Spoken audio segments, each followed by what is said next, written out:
Buen día, estudiosos del derecho. Mi nombre es Kiara Rueda y el día de hoy vengo a hablarles de las etapas procesales, un tema fundamental en el ámbito jurídico y que consiste en una sucesión de actos y hechos que tienen una vinculación entre sí. Primeramente, sabemos que todos los actos que integran el proceso comparten el objeto final de este, que consiste en la composición del litigio. Tales actos también se encuentran orientados por la finalidad inmediata que persigue cada una de las etapas en las que se desarrolla el proceso. Asimismo, la decisión con la que el juez resuelve el litigio y concluye el proceso, es decir, la sentencia, presupone necesariamente la realización de una serie de etapas anteriores, a través de las cuales el juzgador está en condiciones de conocer las pretensiones de las partes y de cerciorarse de la veracidad de los hechos afirmados por estas, para poder llegar a tomar dicha decisión sobre el conflicto que está sometido a proceso. Por último, los actos procesales pueden agruparse en etapas procesales que tienen realización en plazos y términos precisos.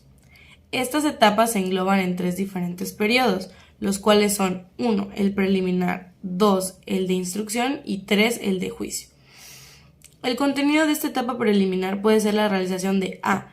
Medios preparatorios del proceso, cuando se pretenda despejar alguna duda, remover un obstáculo o subsanar una deficiencia antes de iniciar un proceso. B. Medidas cautelares, cuando se trate de asegurar con anticipación las condiciones necesarias para la ejecución de la eventual sentencia definitiva.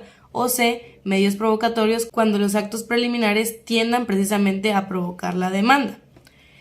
La etapa de la instrucción es toda una primera fase de preparación que permite al juez o tribunal concentrar todos los datos, pruebas, afirmaciones negativas y deducciones de todos los sujetos interesados y también de los terceros que hacen posible que se dicte la sentencia. Entonces, el órgano jurisdiccional, para que pueda dictar una sentencia, tiene que evaluar todos estos elementos, las afirmaciones, pruebas, datos, deducciones negativas y etcétera que sean aportados por las partes. Entendemos pues que antes de lograr emitir una resolución, el juez tiene que contar o desarrollar toda esta primera fase, la cual tiene subtemas y se dividen en la etapa postulatoria, probatoria y conclusiva. Primeramente, la etapa postulatoria. En este caso, hablaríamos de que la parte actuora presenta sus pretensiones derivadas de la acción que está ejerciendo, mientras que la demandada hace valer excepciones y defensas. Esto es decir que además de manifestar las pretensiones y percepciones, las partes también plantean los hechos controvertidos que van a formar la litis, y es precisamente al respecto de los cuales nos interesa su esclarecimiento. De igual forma, en esta etapa postulatoria, las partes invocarán los fundamentos jurídicos que consideran que son aplicables al caso en concreto. La siguiente es la etapa probatoria, que es el momento en que las partes deben demostrar al tribunal los hechos que sustentan sus pretensiones o defensas. Ya dependerá de la legislación en que se deba llevar procesalmente hablando el ofrecimiento de pruebas. Por ejemplo, tratándose de juicios orales civiles o mercantiles, el ofrecimiento de pruebas se debe llevar a cabo desde el escrito inicial de la demanda, y en cambio en los juicios ordinarios se abre una etapa probatoria, como por ejemplo en el juicio ordinario civil, que hay una etapa probatoria después de la presentación de la demanda, en la cual las partes pueden ofrecer esas pruebas. Es por ello que hay que analizar cada caso concreto atendiendo a la materia. Ahora bien, que se desenvuelve en 4 momentos, los cuales son 1. El ofrecimiento de la prueba. Este momento es en que las partes ofrecen al órgano jurisdiccional diversos medios de pruebas para sustentar sus pretensiones o defensas. Por ejemplo, la prueba testimonial, documental, pericial y etc. La 2 es la admisión de la prueba.